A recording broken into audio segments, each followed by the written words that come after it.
Selamat pagi Bapak Ibu yang kekasih di dalam Tuhan Yesus Kristus. Pagi hari ini saya Eko Wahyu Suryaningsih kembali menyapa dengan kebenaran firman Tuhan yang terdapat dalam Yohanes 20 ayat 27 dan 28. Yohanes 20 ayat 27 dan 28. Lalu Yesus berkata kepada Thomas, "Taruhlah jarimu di sini dan lihatlah tanganku. Dan taruhlah tanganmu di lambungku, dan jangan lagi menjadi orang yang tidak percaya, tetapi percayalah." Thomas berkata kepadanya, "Ya Tuhanku dan Allahku." Amin. Bapak Ibu yang kekasih di dalam Tuhan, ketika kehidupan kita menjadi sulit, terkadang pergumulan kita dapat membuat kita penuh dengan keraguan. Kita mungkin meragukan kebaikan Tuhan, kuasanya atau bahkan kasih-Nya.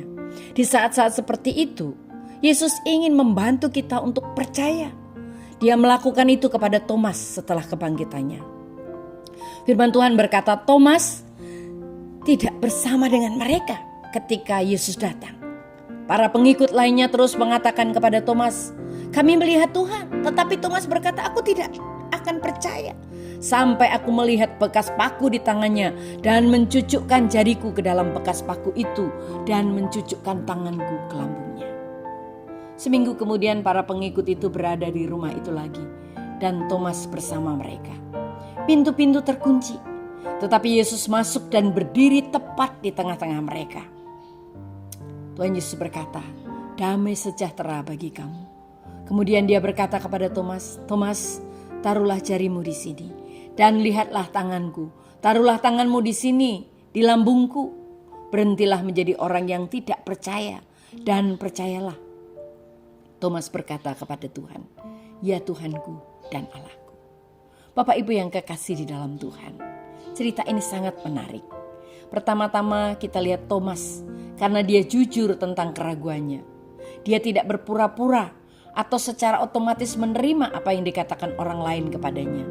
Dia ingin memeriksanya sendiri. Banyak orang memiliki persepsi yang salah tentang keraguan. Mereka berpikir keraguan selalu negatif. Namun sebenarnya keraguan bukanlah hal yang buruk. Keraguan itu baik jika itu memotivasi kita untuk menyelidiki. Ketika kita ragu, kita periksa. Hal kedua yang menarik dari cerita ini adalah Thomas, meskipun dia memiliki keraguan, dia masih bergaul dengan orang percaya. Sama halnya jika kita memiliki keraguan tentang Tuhan, ataupun tentang kebenaran firman Tuhan, atau tentang Tuhan Yesus Kristus secara khusus, tetaplah kita berada di antara orang-orang percaya. Disitulah kita perlu berada. Hal ketiga yang juga menarik adalah ketika akhirnya Thomas melihat Yesus dan menyadari bahwa dia benar-benar hidup. Dia tidak membiarkan kesombongan menghalanginya, tetapi dia segera berkata, "Ya Tuhanku dan Allahku." Thomas membuat keputusan yang tepat tentang Allah.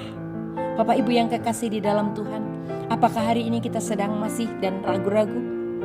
Inilah waktunya bagi kita untuk percaya bahwa Tuhan Yesus Kristus menyertai saudara dan saya, dan dialah sang juru selamat itu. Amin. Mari kita berdoa. Tuhan Yesus, terima kasih buat firman-Mu hari ini.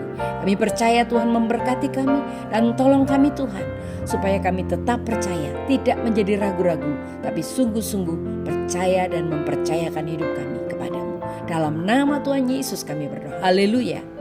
Amin.